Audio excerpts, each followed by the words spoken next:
Hey, what's up, guys? I just wanted to talk a little bit about our film Nemesis, which is premiering on Wednesday, May 3rd. I know some of you guys saw the announcement video. The Eventbrite page is on its way. Should be posted, if not tonight, early tomorrow. And it'll have all the details, the exact address of the theater, which is the amazing Silverspot Cinema in downtown Miami. And of course, details on where you could park and that kind of thing. But I wanted to take this moment to talk a little bit more about the film itself. Some of you had the opportunity to check it out at our advanced screening at the Tower Theater, which is, we had an awesome time during that. But this is actually going to be considered our official premiere since we did get picked up. And this is just another opportunity for more of you guys in South Florida to come check it out on the big screen. The journey of Nemesis started about 8 years ago now. My brother and I wrote the first draft to the script, and basically it's heavily inspired by Alexander Dumas's The Count of Monte Cristo, which is one of the greatest revenge stories ever told. Dumas wrote other classics such as, The Three Musketeers, and he's just one of our favorite authors. And The Count of Monte Cristo is one of our favorite novels. And I remember, I think it was my brother last that said, what if we, maybe not necessarily adapted the novel, but what if we did something, inspired by it in modern Miami? And we started thinking about it. We infused some of our own heritage into it, and we made it take place in modern Miami and reference our Cuban heritage and all that. And before we knew it, we had that first draft. Now, that first draft was written. We weren't thinking as producers at all. We were just thinking as writers, and we just went all out. And when we finally went to break down the script, I think the budget was something like, which is still relatively low, and believe it or not, but the budget ended up being like $5 or $6 million or something like that. But at that point, especially at that point, based on our track record, it was going to be extremely difficult. It's already difficult enough to raise any kind of financing, but at that point, it was just going to be pretty difficult. And at the time, we felt like it was a little inefficient to dive into that particular project at the moment. So we had a great time writing the script and everything, and we put the story down. But then we moved on to other projects, and we said, we'll come back to this. And it was, I think, right before the pandemic, we remembered Nemesis, and we'd been dabbling in we took a few gigs filming behind the scenes footage and promotional material for some for plays for theater companies in South Florida, and basically our love of theater kind of got reawakened. A lot of people don't know, but I did take drama in high school, and I've always had a great love for theater, classical theater especially. But we figured, maybe we can make Nemesis as a play. So then the next rewrite came when we turned Nemesis. We wrote a stage version of it.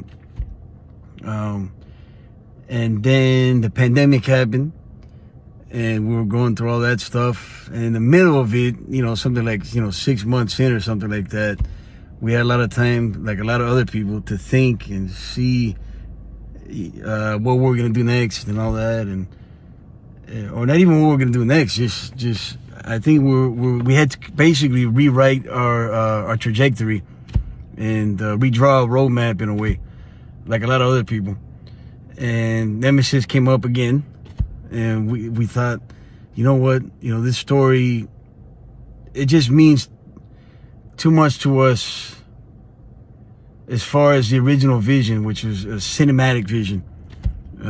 We just thought, it worked too well as a film And that's not to say that it, you know, it wouldn't have been great on stage, and that we won't pursue it later on stage. But I think at that moment we thought, no, we got to make this a movie. And I mean, cinema's even referenced in the story. Part of the reason is because I know I'm rambling a little bit, guys, so bear with me. There's a lot of ground to cover, but part of the movie, besides, you know, Monte Cristo, is also inspired by Hamlet, which is another great revenge story. And in Hamlet, he stages a play to get a reaction out of his uncle, who apparently murdered his father, right? So there's a scene that's kind of similar in Nemesis, but instead he uses a movie to get a reaction out of certain people in the film. So, you know, cinema was a part of the fabric of the movie. It self-references cinema in that way, and we felt at that moment, no, we got to go back and make this a movie.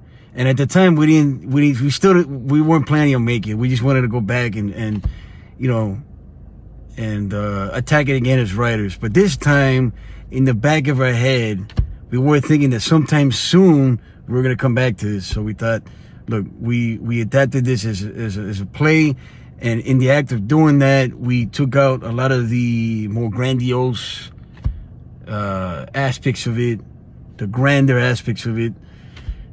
And we saw that the essence of the story wasn't affected, you know, when we went to the stage. So we thought, when we come back to cinema, let's rewrite this, but keeping it on a smaller scale. And what ended up happening is that the story ended up becoming, I think, even more powerful, because we started focusing on the right things, and we cut out a lot of the fat, and we streamlined some things. And basically what ended up happening is we ended up focusing more, at least the setting of the story ended up being mostly at Jerob's place, his mansion. So Jerob Faria is the main character.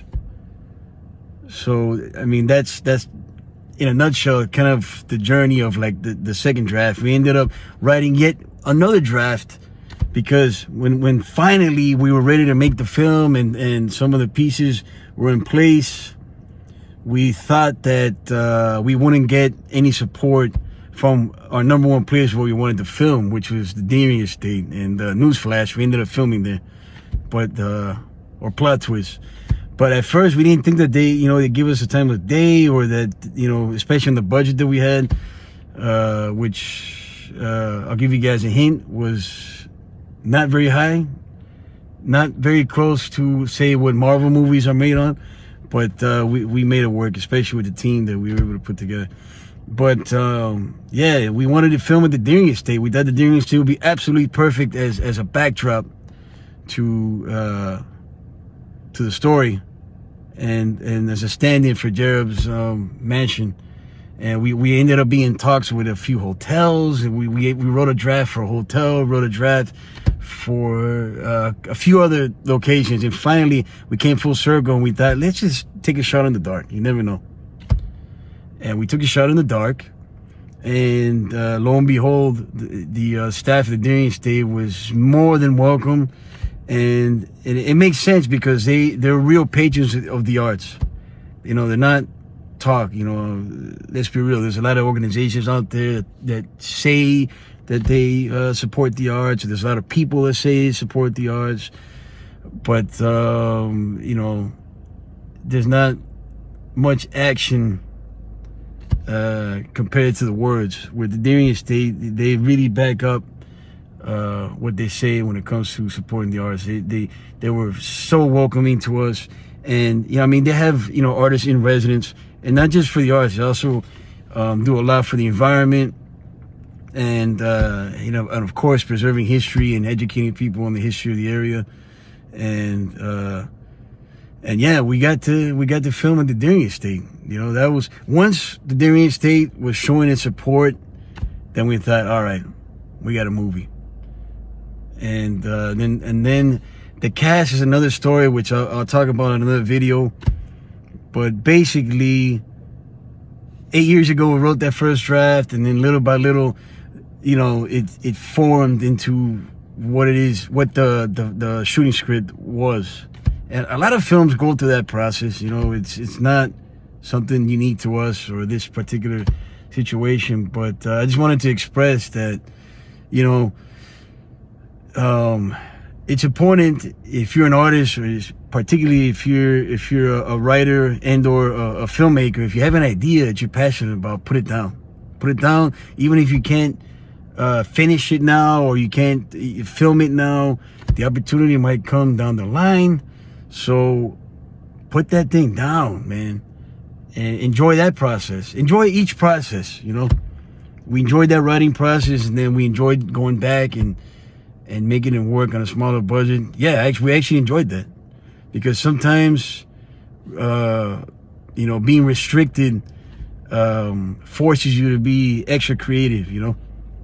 So, yeah, there you have it. We got to film at the Deering Estate. We filmed at multiple locations in Miami, and the main idea behind it was to make a homegrown Miami movie. You know, filmmakers like Martin Scorsese, they literally just grabbed cameras and were filming in their own neighborhoods around, because, you know, people have this idea of Miami, and it's a part of Miami. It's stuff that they show. Don't get me wrong. Ocean Drive and all that stuff is Miami-Dade County. It's important, but there are other parts of the county that people don't always film at or don't even know about. You know, the Deering Estate is one of those places, and I'm glad we got to film there. And it's just with all the you know, with Mr. Deering's taste in as far as the classical arts are concerned and all that, it just fit the story so perfectly. And anyway, on May 3rd, we have this premiere coming up at none other than the Silverspot Cinema. So be on the lookout for that. And I'm going to be releasing even more videos. I know I meander a little bit in and out, and I just want to introduce the seeds that were planted as far as Nemesis is concerned. So mainly the inspirations were in Monte Cristo and Hamlet. And I'll go into a little bit more detail about the writing process in another video. This is kind of a general introduction into how Nemesis came to be. So I hope you found it interesting, and look out for that event page, and stay tuned for more stuff on Nemesis. Thanks, guys.